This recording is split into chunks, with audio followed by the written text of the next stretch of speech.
அஸ்ஸலாமு அலைக்கும் வரஹ்மத்துல்லாஹி வபரகாத்துஹு. இந்த வீடியோவில் இருக்கவங்க வந்து மனநலம் பாதிக்கப்பட்டவங்க.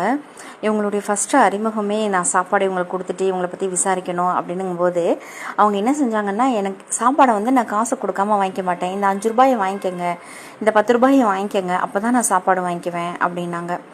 இவங்க வந்து எனக்கு இங்கே வெளியில் பாதுகாப்பே இல்லை, நான் உடல் ரீதியாகவும் நான் ரொம்ப வந்து கஷ்டப்படுறேன், எனக்கு வந்து நீங்கள் போட்டிருக்க புர்கா மாதிரி எனக்கு ஒரு புர்கா தாங்க, நான் புர்கா போட்டுக்கிறேன் அப்படின்னு இவங்கள போய் பார்க்கும்போதெல்லாம் பேசும்போதெல்லாம் அவங்க வந்து காலையில் நைட்டு சாப்பாடு வந்து வேணவே வேணாம், நீங்கள் எவ்வளோ கெஞ்சி கேட்டாலுமே அவங்க வேணான்னு சொல்லிடுவாங்க.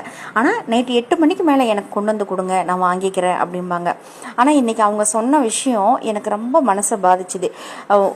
அவங்க காசை வேணான்றுவாங்க, சாப்பாடு வேணான்றுவாங்க, நீங்கள் போட்டிருக்க பருதா எனக்கு ரொம்ப பிடிச்சிருக்கு, எனக்கு அந்த பருதாவை தாங்க, நான் என்னை பாதுகாத்துக்கணும், எனக்கு இந்த பருதாவை எனக்கு வாங்கித்தாங்க அப்படின்னு அவங்க சொல்லி கேட்டது வந்து மனசுக்கு ரொம்ப கஷ்டமாக இருந்துச்சு. இன்னொரு விஷயம் என்ன சொன்னாங்கன்னா, அது நான் கஷ்டப்பட்டதுக்கு காரணமே அதுதான். நான் வந்து இங்கேயே ஏதாவது எனக்கு ஆயிட்டா, கை காலெல்லாம் அவ்வளோ அடிபட்டு நடக்க முடியாமல் அவ்வளோ கஷ்டப்படுறாங்க, எனக்கு ஏதாவது ஆயிட்டா நீங்கள் எடுத்து போட்டுருங்க அப்படின்னு அவங்க சொன்ன ஒரு வார்த்தை என் மனசவே வந்து ரொம்ப பாதிச்சுது.